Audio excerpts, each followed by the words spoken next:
পাক বলছেন ওয়ানজির আশীরাতাকাল আকরাবিন, তোমার নিকটবর্তী যারা আছে তাদেরকে তুমি আল্লাহর ভয় দেখাও, নামাজের জন্য তাদেরকে বলো, আল্লাহর ভয় তাদের অন্তঃকরণের মধ্যে সৃষ্টি করে দাও। এই নামাজ পড়তে হবে জামাতের সাথে, নামাজ পড়তে হবে কিছুর সাথে, জামাতের সাথে। রাসূল করিম সাল্লাল্লাহু আলাইহি ওয়াসাল্লাম বলছেন, হুজুরের কাছে আল্লাহর নবীর কাছে হযরত আবু হুরায়রা রাদিয়াল্লাহু তাআলা আনহু হাদিসটি বর্ণনা করেছেন, হুজুরের কাছে একজন অন্ধ লোক এলো। সে অন্ধ লোক এসে বললেন, হুজুর আমি তো চোখে দেখি না, জামাতের যে গুরুত্বের কথা আপনি বললেন, আমাকে কি রুখসত দেওয়া যায় নাকি? আমি অনেক সময় সাথী সঙ্গী পাই না, আমাকে কি রুখসত দেওয়া যায় নাকি? হুজুর বললেন, হ্যাঁ তোমাকে রুখসত দেওয়া গেল। অন্ধ যখন হেরে যাচ্ছিলেন, নবীজি তাকে আবার ডাকলেন, ডেকে জিজ্ঞেস করলেন, অন্ধ নামাজের মসজিদের আজান কি তোমার কানে যায়? বলে আমি আজান শুনি। হুজুর বললেন, আজানের জবাব দিবা, মসজিদে এসে জামাতে নামাজ পড়বা। একজন অন্ধকে রুখসত দেওয়া হয় নাই। মসজিদে আজান শোনার পর ঘরে বসে যদি নামাজ আদায় করেন, নামাজের হক আদায় হবে না। হুজুর সাল্লাল্লাহু আলাইহি ওয়াসাল্লাম বলেছেন, মসজিদে আজান হওয়ার পর যে ব্যক্তি ঘরে বসে নামাজ পড়ে, আমার ইচ্ছা হয় ঘরটা আগুন দিয়ে জ্বালায় দেই। কে বলতেছেন? রাহমাতুল লিল আলামিন। রাহমাতুল লিল আলামিন বলতেছেন, ঘরের মধ্যে যদি মেয়ে লোক আর বাচ্চারা যদি না থাকতো, তাহলে আমার ইচ্ছা হয় আমি বলি আগুন দিয়ে ঘরটারে জ্বালায় দাও। এই ঘরের মহব্বতেই তো সে বাইর হয় না। নামাজের এত বড় গুরুত্ব দেওয়া হয়েছে। আমার বন্ধুগণ, এই নামাজের জামাতি আল্লাহ নবী জীবনের শেষ নামাজ জামাতে আদায় করেছেন। জীবনের শেষ নামাজটাও জামাতে আদায় করলেন। তখন তার এমন অবস্থা, এত অসুস্থ, দাঁড়াতে পারেন না, হাঁটতে পারেন না। দুইজন সাহাবীর কাঁধের উপরে ভর করে তারপরে বহু কষ্ট করে মসজিদে গিয়ে নামাজ আদায় করেছেন। খুতবা দিয়েছেন, বললেন, খুতবা দিতে গিয়ে বললেন, আজ থেকে মসজিদ নববীর চতুর্দিকের সকলের দরজা বন্ধ হয়ে যাবে, শুধু আবু বকরের দরজাটা খোলা থাকবে। আল্লাহ নবী বললেন, আল্লাহ রাব্বুল আলামিন এই পৃথিবীতে তার এক বান্দাকে জাগতিক সব সম্পদ দিতে চেয়েছিলেন, কিন্তু সে বান্দা সব জাগতিক সম্পদকে উপেক্ষা করে মাবুদের সঙ্গে দেখা করা বেশি জরুরি, বেশি পছন্দ মনে করেছেন। এতটুকুন কথা নবীজি বললেন, কেউ কিছু বুঝলো না। হযরতে আবু বকর রাদিয়াল্লাহু তাআলা আনহু হুজুরের এই কথা শুনে কাঁদতে কাঁদতে তিনি অস্থির হয়ে যাচ্ছেন। সাহাবীরা চিন্তা করলেন, হুজুর কান্না কার কথা বলেছেন, তাতে কান্নার কি আছে? বয়োবৃদ্ধ, জ্ঞান বৃদ্ধ হযরতে আবু বকর রাদিয়াল্লাহু তাআলা আনহু বুঝতে পেরেছেন, এই পৃথিবীর সব সম্পদ তো আল্লাহ হুজুরকেই দিতে চেয়েছিলেন। তিনি সমস্ত সম্পদকে উপেক্ষা করে তার মাবুদের সঙ্গে দেখা করার জন্য প্রস্তুতি নিয়েছেন। তার মানে হলো আল্লাহ নবী বিদায় হয়ে যাবেন, আমরা নবী থেকে এতিম হয়ে যাব। নবীজি ঘরের মধ্যে প্রবেশ করলেন, প্রচন্ড জ্বর এলো। এই প্রচন্ড জ্বর নিয়ে তিনি শুয়ে আছেন, কখনো বেহুশ কখনো হুশ। এর মধ্যে সারাজান হয়ে গেল। সাহাবীরা বহুক্ষণ অপেক্ষা করে হযরত আবু বকরের ইমামতিতে নামাজ শুরু করলেন। হুজুরের হুশ এলো, প্রশ্ন করলেন, আয়েশা রে, এখন কোন সময়? হযরত আয়েশা বলেন, ইয়া রাসূলুল্লাহ, মসজিদে নববীতে নামাজ শুরু হয়ে গেছে। সাহাবীরা অনেকক্ষণ অপেক্ষা করে আমার বাবার ইমামতিতে নামাজ পড়তেছে সবাই, কিন্তু সাহাবীরা কেঁদে কেঁদে নামাজের মধ্যেই কাঁদতে কাঁদতে অস্থির হয়ে যাচ্ছে। তাদের মনে ধারণা হয়েছে নবীজির পেছনে নামাজ পড়ার কিসমত থেকে তারা মাহরুম হয়ে গেল। নবীজি বলেন, আয়েশা দরজা খুলে দাও, আর আমার মাথাটা একটু উঁচু করে ধরো, আমি একটু নামাজের দৃশ্যটা দেখি। দরজা খুলে দেওয়া হলো, নবীজির মাথা উঁচু করে ধরা হলো। নামাজের জামাতের দৃশ্য দেখে নবীজি আবার শুয়ে পড়লেন। হযরত আয়েশা লক্ষ্য করে দেখেন, নবীজির দুই চোখের কোণা দিয়া পানি পড়তেছে। মা আয়েশা জিজ্ঞেস করেন, ইয়া রাসূলুল্লাহ, নামাজের দৃশ্য দেখে চোখে কেন পানি এলো? হুজুর বলেন, আয়েশা রে, এটা কোনো দুঃখের পানি নয়, এটা তৃপ্তির পানি।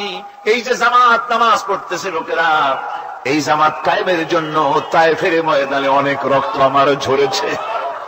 উহুদের ময়দানে দান্দার মুবারক শহীদ হয়েছে, সাহাবায়ে কেরাম জীবন দিয়েছে। এই যে জামাত আমি দেখতে পেলাম, ভবিষ্যতের একটা ছবি যেন চোখে ধরা পড়লো। আমার মনে হলো কিয়ামত পর্যন্ত এই পৃথিবীতে আমার যত উম্মত আসবে তারা এইভাবে করে জামাতে নামাজ আদায় করবে। নবীজি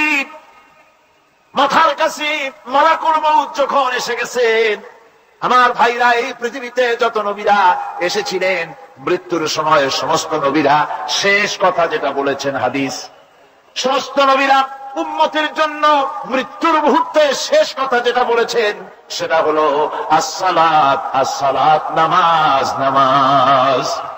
আমার নবী যখন বিদায় হয়ে যান, বিদায় মুহূর্তে মেয়ের কথা বললেন না, কলিজার টুকরা নাতির কথা বললেন না, জামাইয়ের কথা বললেন না, স্ত্রীর কথা বললেন না, মৃত্যুর সময় শেষ কথা বললেন আসসালাত, আসসালাত ওয়া মা মালাকাত আইমানুকুম, নামাজ, নামাজ, আমার উম্মতেরা নামাজ, আমার উম্মতেরা নামাজ ছেড়ে দিও না, নামাজ। যেই নবী উম্মতের জন্য এত কাঁদলেন, নামাজের জন্য এত কথা বলে গেলেন, আল্লাহ রাব্বুল আলামিন নামাজের জন্য এত নির্দেশ করলেন, নবীজি ইন্তেকালের সময় নামাজের কথা বলে দিলেন, সেই মুসলমান আজ নামাজ আদায় করে না, নামাজ পড়ে তো নামাজ শুদ্ধ হয় না। হযরতে হুযায়ফা রাদিয়াল্লাহু তাআলা আনহু তিনি একবার ইয়েমেন সফর করেছিলেন, এক মসজিদে নামাজ পড়লেন, একজনকে তিনি নামাজ পড়তে দেখলেন, নামাজ পড়তে দেখে তিনি অপেক্ষা করলেন, লোকটার নামাজ হয়ে যাওয়ার পর তিনি প্রশ্ন করলেন, আল্লাহর বান্দা, তুমি কতদিন এরকমের নামাজ পড়তেছো? তিনি বললেন, প্রায় 40 বছর তো হবে আমি এরকম নামাজ পড়তেছি। হযরতে হুযায়ফা বলেন, তুমি কি আমারে চেনো? কয়, না, চিনি না। হযরত হুযায়ফা বললেন, আল্লাহর বান্দা শোনো, আমি হচ্ছি আল্লাহর নবী মুহাম্মদুর রাসূলুল্লাহ সাল্লাল্লাহু আলাইহি ওয়াসাল্লামের সাহাবী হুযায়ফা। ও আল্লাহর বান্দা, তুমি যেভাবে নামাজ পড়েছো এইরকম যদি 40 বছর নামাজ পড়ে থাকো, আল্লাহর কসম করে বলি, নবীজি যে নামাজ শিখাইছেন তোমার সে নামাজ হয় নাই, রাসূলুল্লাহ নামাজ হয় নাই, নামাজ পড়লেই হবে না। রাসূলুল্লাহ বলেছেন, সাল্লু কামা রাআইতুমুনি উসাল্লি, নামাজ পড়ো সেইভাবে যেভাবে আমারে পড়তে দেখো। বিশ্বাস করুন ভাইরা, নামাজ যদি না হয়, হরতাল করিয়া, মিছিল করিয়া, বিক্ষোভ করিয়া, যে কোনো আন্দোলন করে ইসলামকে বিজয়ী করা যাবে না যতক্ষণ পর্যন্ত নামাজ সহি না হবে। নামাজ হচ্ছে ফাউন্ডেশন, নামাজ নাই কিচ্ছু নাই। ঠুকঠাক করে দুইটা সেজদা দিয়ে উঠে যাবেন, আপনার ইসলামী আন্দোলনের 4 পয়সার দাম নাই। নামাজ আগে, জিহাদের ময়দানেও নামাজ, যেখানে আছেন ওখানেই নামাজ পড়তে হবে, আর তা পড়তে হবে আদবের সাথে, মহব্বতের সাথে। আপনারা বিরক্ত হচ্ছেন না তো? নামাজ, নামাজ, এই নামাজ হচ্ছে মুসলমানদের সবচেয়ে বড় জিনিস। নামাজ হয় না, নামাজ যত পড়া হয় অধিকাংশ নামাজ হয় না। নামাজের ভিতরে তাদিল আর কান, তাদিল করা ওয়াজিব। যতক্ষণ দাঁড়িয়ে থাকবেন, রুকুতে থাকবেন, যতক্ষণ দাঁড়ায় থাকবেন ততক্ষণ অন্তত এক তাসবিহ পরিমাণ তো বটেই। যদি তা না হয়, রুকুত থেকে দাঁড়ালেন, সেজদায় চলে গেলেন, ওয়াজিব তরক হলো। সেজদা দিলেন না, নামাজ ফাসিদ হয়ে গেল, নষ্ট হয়ে গেল। এটা পাগলামি না, নামাজ সহিভাবে আদায় করতে হবে। নামাজ থেকে দাঁড়াবেন, রুকুত থেকে দাঁড়ায় গেলেন, বলবেন রব্বানা লাকাল হামদ, কোন রব্বানা লাকাল হামদ হামদান কাসীরান তাইয়্যিবান মুবারাকান ফীহি। একজন সাহাবী এই দোয়াটা পড়ছিলেন। নামাজ শেষ করে আল্লাহর নবী প্রশ্ন করলেন, নামাজের ভিতরে অতিরিক্ত এই কথাগুলি কে বলেছো? সাহাবী ভয় পেয়ে গেলেন। ভয় ভয় তিনি বললেন, হুজুর আমি বলেছি। হুজুর বললেন, তুমি জানো না আমি নবী, তুমি নবী না, আমি যা দেখি তুমি দেখতে পাও না। তুমি যখন এই দোয়াটা পড়তেছিলেন আমি লক্ষ্য করেছিলাম আল্লাহর রহমতের ফেরেশতারা প্রতিযোগিতা করতেছিল তোমার আমল নামায় কে কত বেশি নেকি লিখবে। রুকুতে দাঁড়ায়া এটা পড়বেন, সেজদায় চলে যাবেন, 2 সেজদার মাঝখানে ততক্ষণ বসে থাকবেন যতক্ষণ একটা সেজদার ভিতরে ছিলেন। পড়বেন আল্লাহুম্মা গফিরলি ওয়ারহামনি ওয়াহদিনি ওয়াফিনি ওয়ারযুকনি। নামাজের মধ্যে দোয়া করতেছেন, আল্লাহ আমারে ক্ষমা করে দাও। এসব দোয়া সব হুজুরের। আমাকে ক্ষমা করো, আমাকে হেদায়েত দাও, আমাকে সুস্থ করো, আমাকে রহম করো, আমাকে রিজিক দাও। সুবহানাল্লাহ। নামাজের ভিতরে দোয়া কবুলের সময়, নামাজের সেজদার ভিতরে দোয়া কবুল হয়। এইভাবে করে রাসূল করিম সাল্লাল্লাহু আলাইহি ওয়াসাল্লামের নামাজটা কেমন হাক্কানি উলামাদের কাছ থেকে জেনে নেবেন। যেহেতু হুজুর বলেছেন সাল্লু কামা রাআইতুমুনি উসাল্লি, নামাজ পড়ো সেইভাবে যেভাবে আমাকে পড়তে দেখো। মদিনায় হিজরত করার পর রাসূলুল্লাহ সাল্লাল্লাহু আলাইহি ওয়াসাল্লাম কাফিরদের সাথে অনেকগুলো যুদ্ধে লিপ্ত হয়েছিলেন। তার মধ্যে উহুদের যুদ্ধে তিনি তার আপন চাচা হযরত হামজা রাদিয়াল্লাহু তাআলা আনহুকে হারান। ওয়াহশীর হাতে নির্মমভাবে শহীদ হন তিনি। ওয়াহশী পরবর্তীতে অনুতপ্ত হন। আসুন শুনি সে কাহিনী।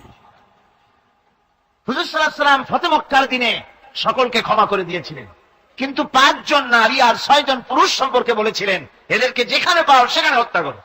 এর মধ্যে ওয়াহশী একজন।